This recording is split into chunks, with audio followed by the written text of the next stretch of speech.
Hello guys, Lit here. So this video will be an update for the Raven vlog, and I do some upgrades, I have some new tech, and also I learned some new discovery as I use the skill more and more. I learn a little bit more about it and find a way to utilize it better. So this video will cover all of that. And on the showcase, as you can see, the build right now feels very good for clearing. The explode is just feels really nice. It makes the clearing really smooth even on the Lyriums.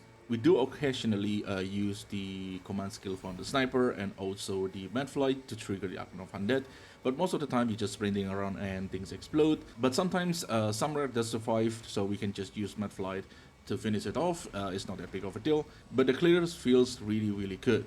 Now for the single target, we are relying on the mad flight.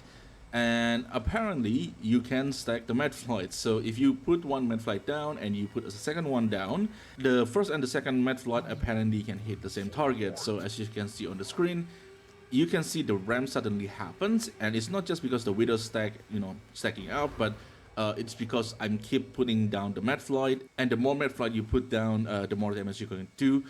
And this basically make the minion cooldown recovery rate become a very important stat. So with the Archon up, I basically can almost spam the Mad Flight as long as I have the Raven, and as long as you hit the target, you usually always have your Raven back. And stacking the Mad Flight like this surprisingly give us a really good single target DPS.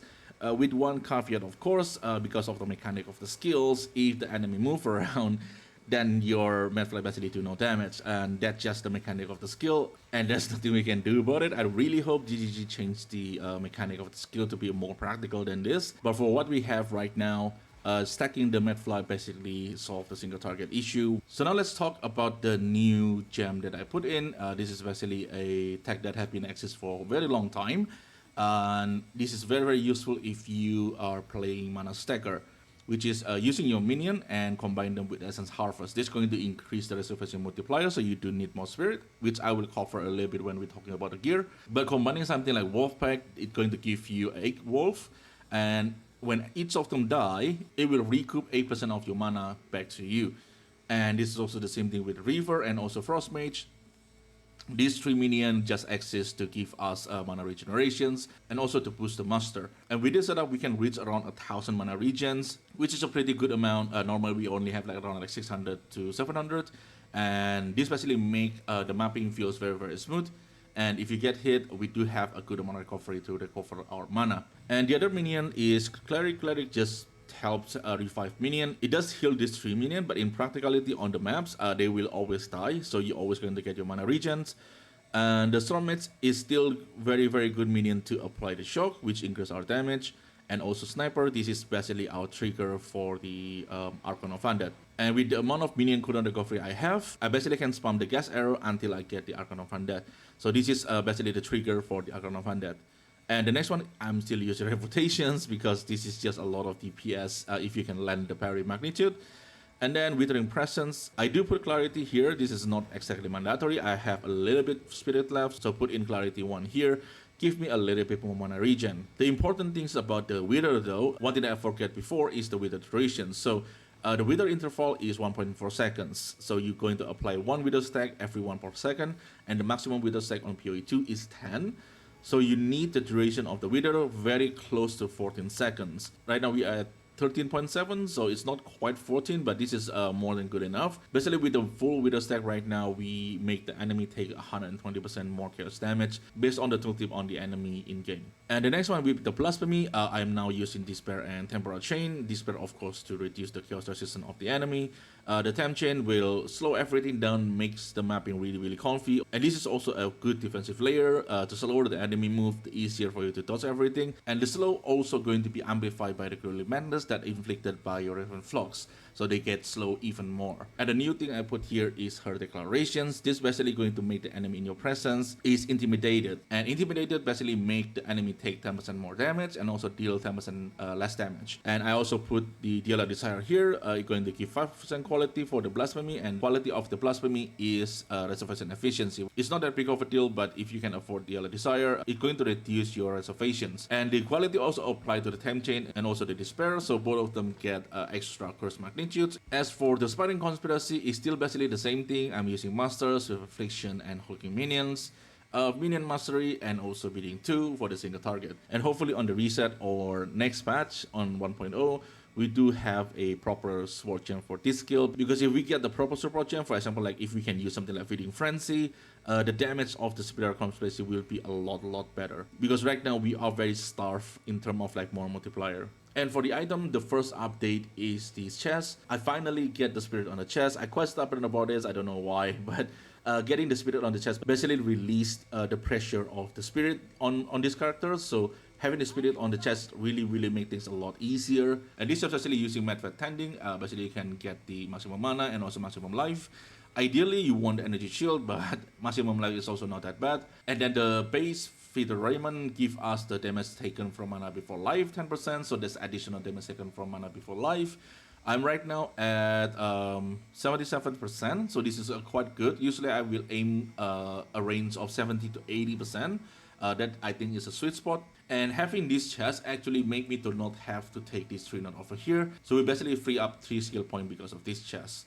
And the next upgrade that I made is this ring. This is a mnemonic ring. The way to get this ring is just using Breach. You just use the Genesis ring to get the mnemonic ring with minion increased damage, and you basically try to fracture them. This is pretty hard to get. I think I spent like few 100,000 of high blood.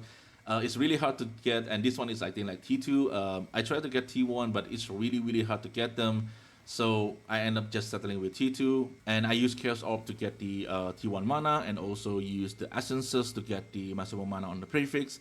And after that, you just try to perfect Exalt, mana regen, and fire resistance. You can use Omen of Catalyzing and put mana Catalyst, and that's really increase your odds to get the mana regenerations. And then you can slam again to hope to get the fire resistance. It's pretty annoying to craft, but for the last suffix, it's just using Arthur Collarbones to get the minion cooldown recovery. And minion cooldown recovery is really important for this build. And the next upgrade is on the helmet, and the stat is basically the same: mana, energy shield, plus 2 minion, and resistance and spirit reservation. This is the same as before. The new thing is this one have 2 socket. And because this one have 2 socket, I can use the Raven Touch shard, which basically make the helmet become Raven Touch, and you can anoint something with the helmet. I will talk about the anointment in the passive skill sections. And the second slot, I'm now using Idol of Igrin. This is going to make the enemy that you curse take 6% increased damage. And the main reason why I can use this idol, because of the spirit on the chest, I no longer need the reservations idol anymore, so I can use this idol to increase our damage. And the next upgrade is on the glove.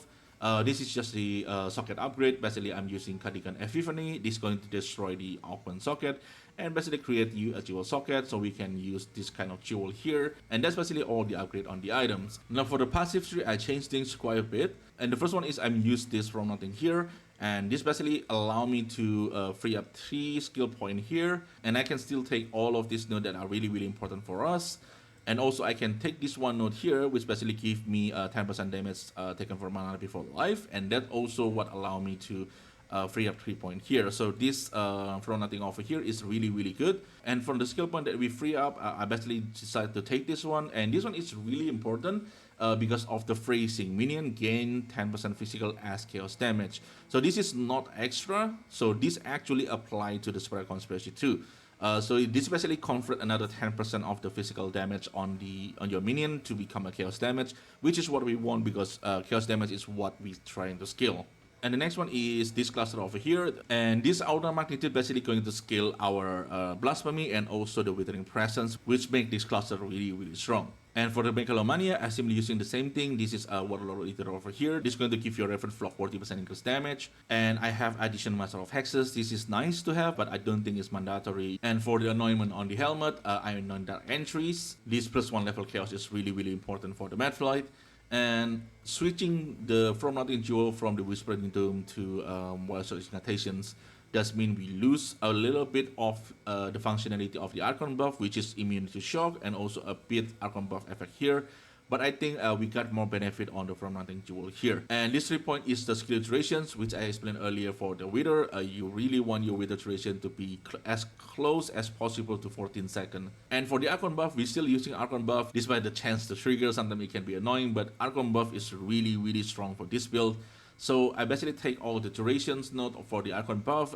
So the Archon buff now, like I think, lasts around 22 seconds. So we don't have to trigger it that much in the future, if they increase the chances or if they add another sources that we can increase our chances to get the Archon, this duration node become less important. And for the annulment of the amulet, of course, we're still going for Dominion. This specially remove the recovery period on the Archon buff, so we can keep proccing the Archon buff. And for the jewel, this is a 5-mod jewel that I craft earlier. I do make a video about this if you want to know how to craft this one. It's pretty expensive to do, but it's quite strong for the Raven Flock. So I think that's it for the update, and I think I pushed the build as far as we can go. The next one I think is just you get Foisters, so you can get more jewels, and you can put more jewel to increase the damage of the Raven Flocks, but that will cost like multiple thousand of divine. And the next one, I think I want to try this on Gemling or Chronomancer. There is one person on my previous video talking about Chronomancer.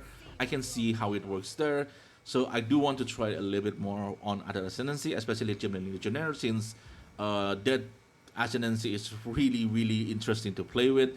So I will probably try to play with that Ascendancy next. Right now I need to farm a little bit more because I'm running out of currency. So I think that's it from me. And as usual, if you guys have any questions, just leave it in the comment below. I will try my best to answer it. And thank you everyone for watching. I really appreciate it. And I will see you in the next one.